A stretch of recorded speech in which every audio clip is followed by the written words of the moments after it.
بص يا برو، معاكم ساديو. دلوقتي انا جايب لك الطريقه اللي هتعمل بيها باسورد للملفات وتنزلها على ميديا فاير. تمام.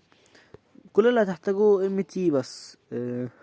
دوت لو انت عايز، يعني لو انت مش عايز تنزل ميديا فاير عندك على التليفون او كده، هو الحوار عموما مش مستاهل. تخش على ام تي، تحدد بقى الملفات اللي انت عايز تعمل لها باسورد. مثلا انا هحدد دول مثلا. تمام. هتحدد ملفات، تقوم ضغط دوسة طويلة، وبعدين دوس على دي. تمام. هتجيلك بالشكل دوت. هيجيلك تحت هنا دي بتاعة الباسورد. تكتب الباسورد بقى اللي انت عايز تكتبه. مثلا انا اكتب ساديو. تمام. تقوم دايس. طبعا دوت الاسم لو انت عايز تغيره. نوع سرعة الملف لو عايز تغيرها براحتك، بس عموما ودي الصيغة الأحسن ان انت تخليه زي ما هو. تمام. يعني تدوس اوكي. لما يقولك كده يعني غيرها احسن كده تبقى تمام. تمام. هو ده الملف. هو كده باسورد. لو جيت تدخل على اي حاجة هيجيب لك انت عايز تكتب الباسورد ساديو. تمام. كده انا فتحته عادي. تمام. دلوقتي انت عملت الباسورد، عايز بقى تعمل للملف، لاي ملف عموما لينك وتنزله على ميديا فاير. هتيجي على جوجل كروم او اي متصفح عندك عموما.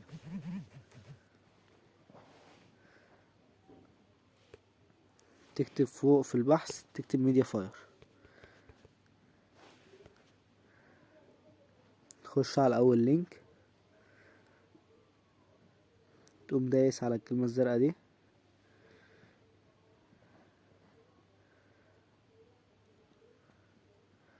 هيجيبك هنا تقوم دايس على السهم اللي فوق ده، طالع لفوق. تقوم دايس على شكل الملفات اللي تحت اللي هو عليه علامة زائد ده. هيجيب لك الملفات، تختار ملفاتك.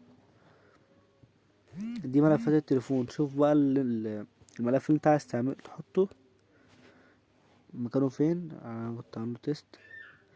تمام. هو ده. تختار الملف، تقوم دايس تحميل تحت. ويت، هو انا ما اتعملش، اعمله من اول تاني. اضافة ملف، اختار. تمام. هو كده بيحمل اهو. اول ما يخلص تحميل هتنسخ الرابط. هو كده خلص، هتنسخ الرابط.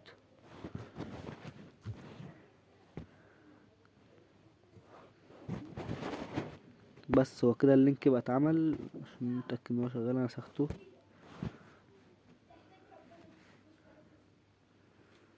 بس يا برو اكون كده خلصت. هو كده الملف عندك في لينك وكله تمام. ما تنساش بس تعمل لايك على الفيديو واشترك في القناة. لو انت استفدت بأي حاجة في القناة، ياريت تشترك وتعمل لايك في الفيديو كده.